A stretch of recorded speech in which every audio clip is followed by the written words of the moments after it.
Hello students, 10वीं कक्षा की हिंदी संयुक्त कक्षा में आपका स्वागत है।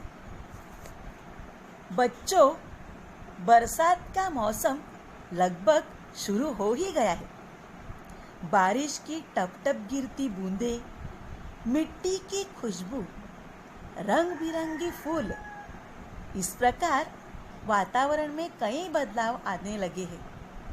तो क्यों ना हम इस मौसम को और खूबसूरत बनाने के लिए बारिश की ही एक कविता से अपने अध्ययन की शुरुआत करें।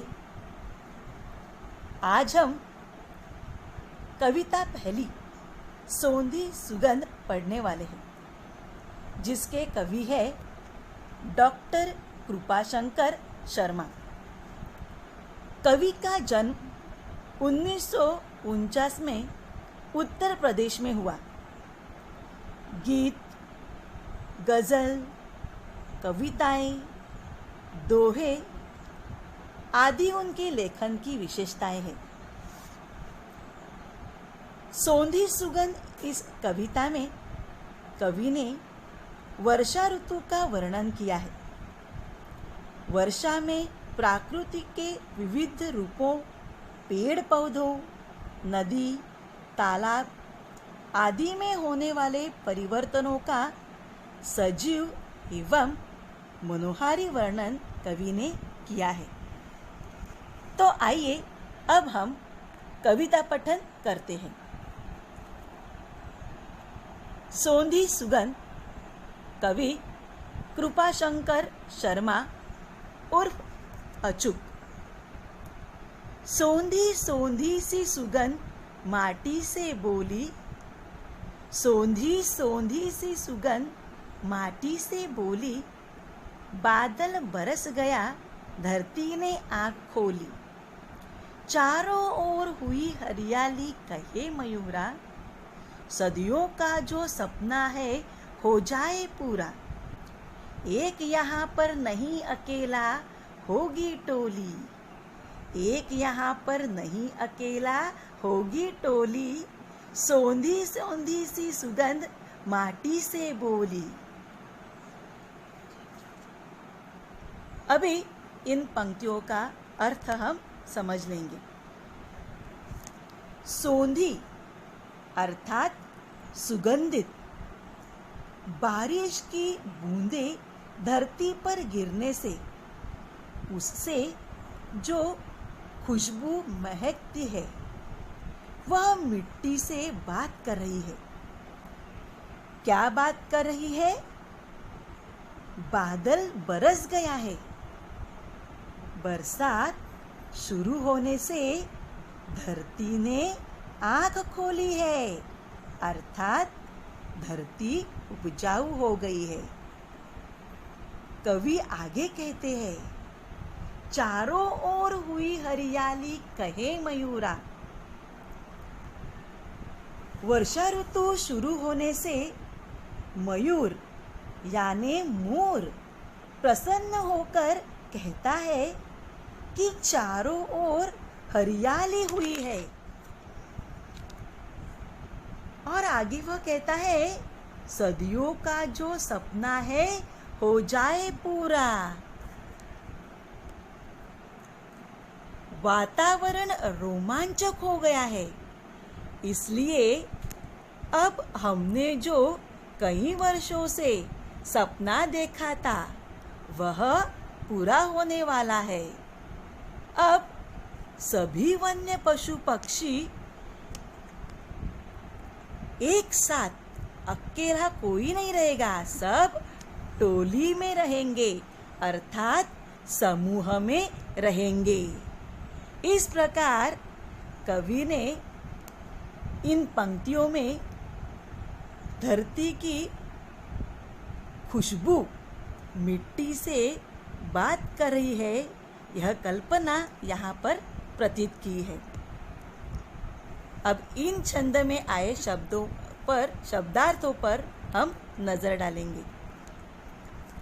सोंधी सुगंधित, माटी मिट्टी, मयूरा मोर, सदी अर्थात पर्व या युग, टोली समूह।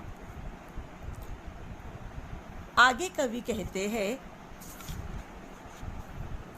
बाग बगीचे ताल तलैया सब मुस्काए, बाग बगीचे ताल तलैया सब मुस्काए, झूम झूम कर मस्ती में तरु गीत सुनाए। मस्त पवन ने अब खोली है अपनी झोली, सोंधी सोंधी सी सुगंध माटी से बोली। बाग बगीचे ताल तलैया, बगीचे में रंग बिरंगी फूल खिल रहे हैं। ताल तलैया मतलब तालाब, पानी से ओत-प्रोत है। मानो खुशी के कारण वे मुस्कुरा रहे हैं।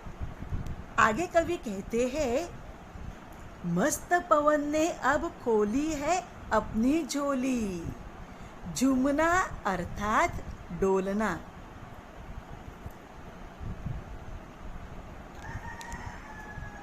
वृक्ष भी मस्ती में डोलकर अपनी प्रसन्नता दर्शा रहे हैं। अब तो ठंडी पवन भी बहने लगी है।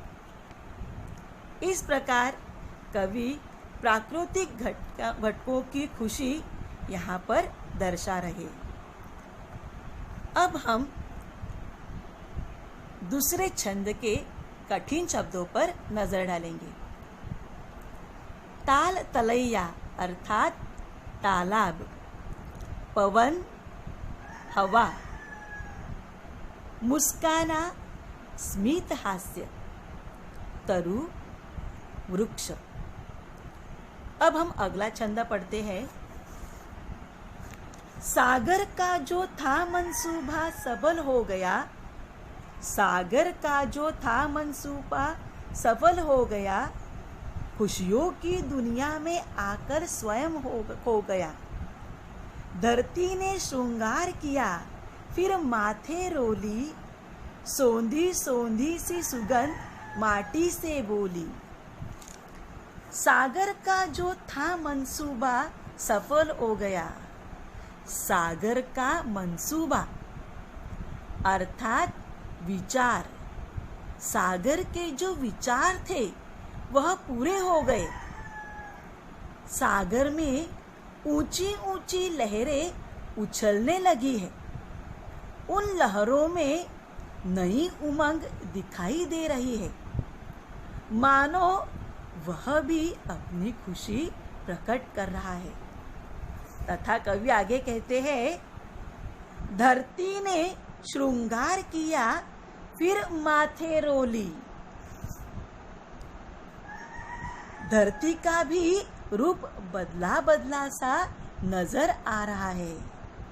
चारों ओर फैली हरियाली, रंग बिरंगी फूल, हरे भरे वृक्ष, मानो धरती ने श्रृंगार किया है, सजी सवरी है। ऐसा प्रतीत होता है जैसे रोली अर्थात हल्दी चूने का चूर्ण धरती ने अपने माथे पर फेर लिया है।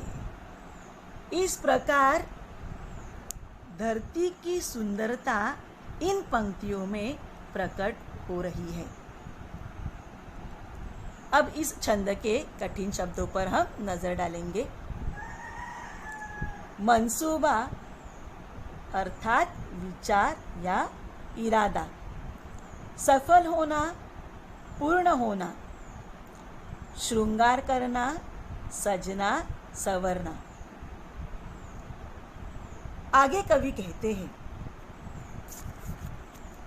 पावस का मधुमास आस विश्वास बढ़ाता।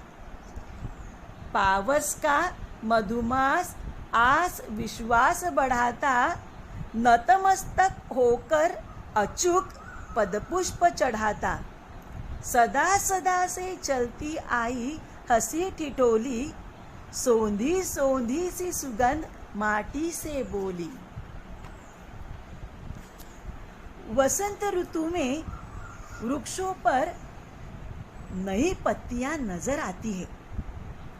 वृक्ष फूलों फलों से भर जाते हैं, मानो वे हमारे जीवन में एक नई आस जगाते हैं, हमारा आत्मविश्वास बढ़ाते हैं। इसलिए कवि कृपाशंकर उर्फ अचूक धरती के चरणों में पुष्प चढ़ाकर अपनी कृतज्ञता प्रकट करता है।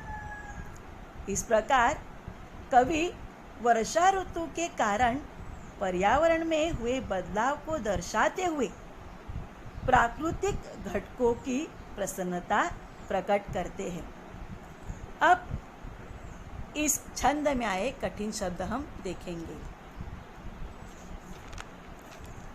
पावस, वर्षा, मधुमास, वसंत ऋतु, पद, चरण। बच्चों, प्रकृति ने हम पर कई एहसान किए हैं, उसके बिना हमारा जीवन अधूरा है, किंतु बदले में हम उसी प्रकृति पर आघात करते हैं। प्रदूषण के कारण प्रकृति का संतुलन बिगड़ गया है। परिणामतः हमें ही आपत्तियों का सामना करना पड़ रहा है। इसीलिए प्रदूषण की रोकथाम कर हमें वसुधा को संतुलित बनाए रखना चाहिए। आज हम अध्ययन यहीं पर समाप्त करते हैं। स्वाध्याय के बारे में अगली अध्ययन कक्षा में हम चर्चा करेंगे। धन्यवाद।